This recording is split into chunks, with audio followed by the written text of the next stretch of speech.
Welcome everyone. Today we're going to be talking about An Ice Cold Mother Part 9. Today we're talking about the life of Shonda Vanderark.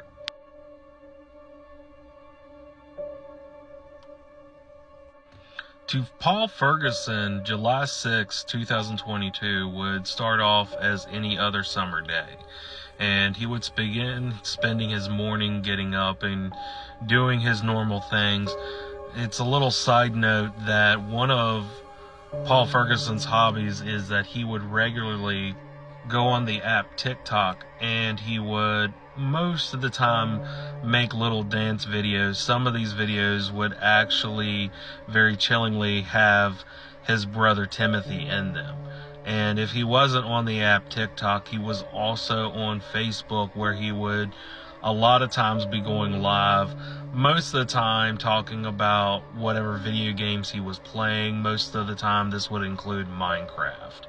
But he would spend most of these days doing these things until about 2 p.m., where it was his job to wake Timothy up at 2 p.m., which we both know by now he had already passed away from the massive amounts of abuse that he was subject to, not only by Paul Ferguson, but Shonda Vanderark. He would quickly text his mother Shonda and would inform her that there was something wrong with Timothy, and he would inform her that he just couldn't get Timothy to wake up, and would say that he had tried screaming his name, tried slapping him, had done everything possible to wake him up, but there was something wrong with Timothy and he wasn't waking up. And he would ask if he could call the ambulance for his little brother, which Shonda would actually refuse and tell him not to do anything until she had gotten home. Shonda would waste no time going from her job at the courtroom and driving all the way back to her house, and this is at the point where she would try to wake Timothy up.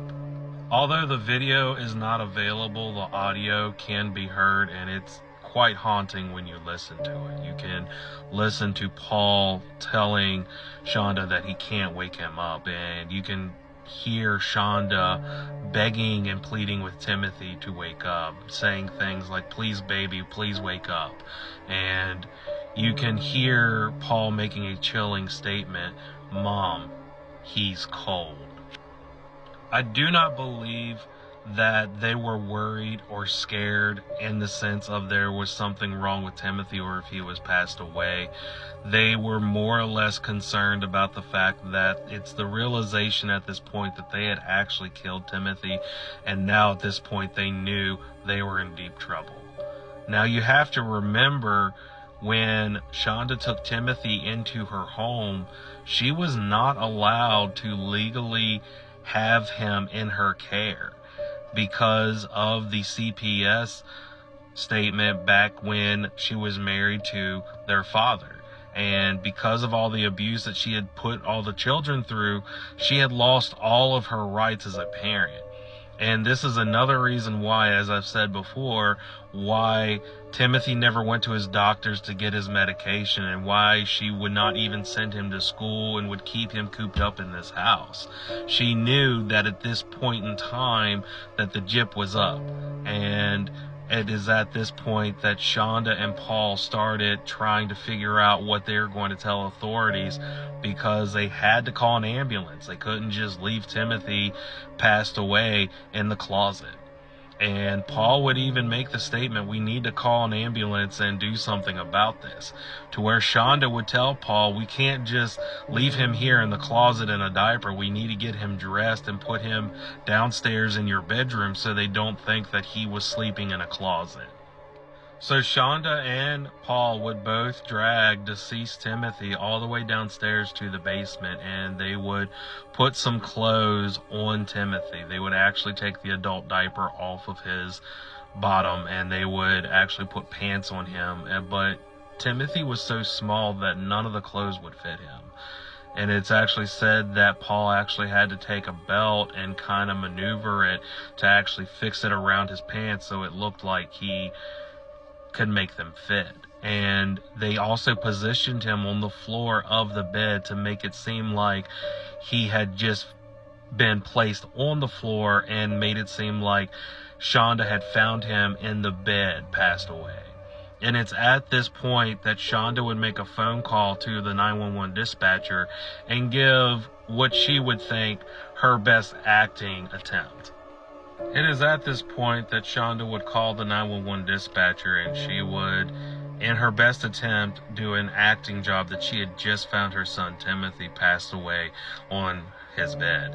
And she would tell the dispatcher that she was going to take him to the doctors because he had been sick for the last couple of days, and she was beginning to get worried and actually taken off work to check on her son, and had ironically found him passed away in the bed. And before getting off the phone, she would make sure to tell the dispatcher that he had been losing a lot of weight because he had been on a quote unquote hunger strike.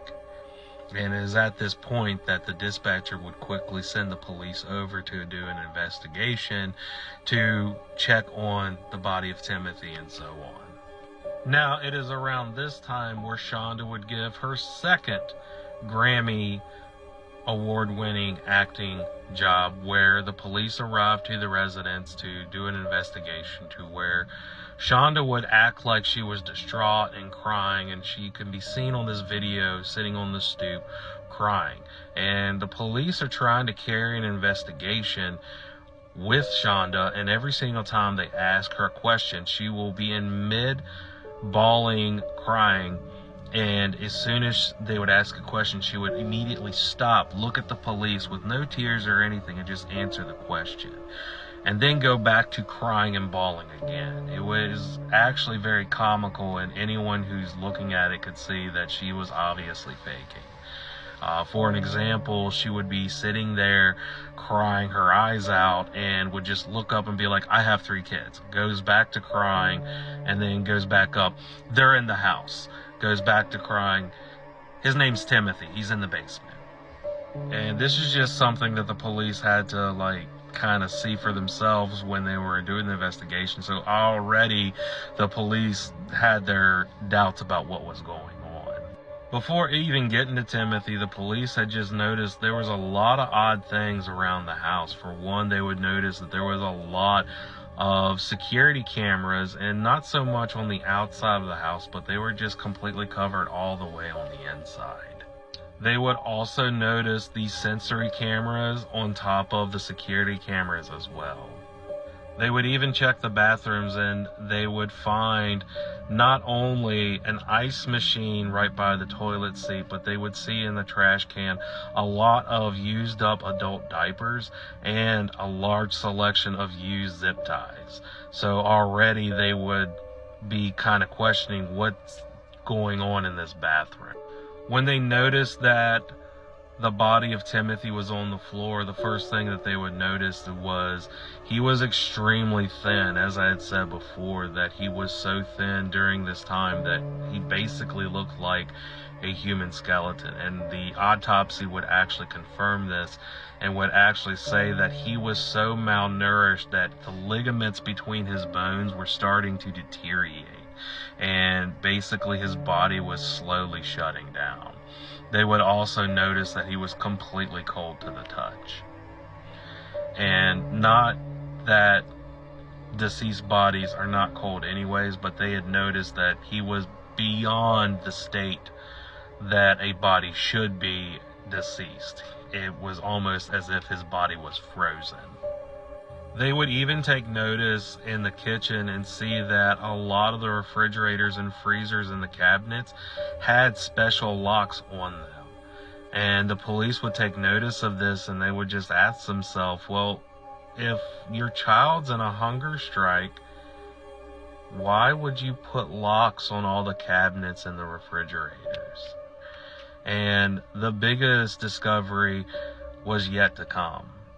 It said that they would walk by a closet and they would smell something, and one of the police officers would go to open the door, and he would turn around and look at his partner and say, hey, come here and check this out. And they would open the closet, and they had noticed that there was a blue tarp that was positioned like a makeshift bed. And not only that, they would actually find not only urine stains, but they would also find fecal matter in this closet where someone had tried to use the bathroom.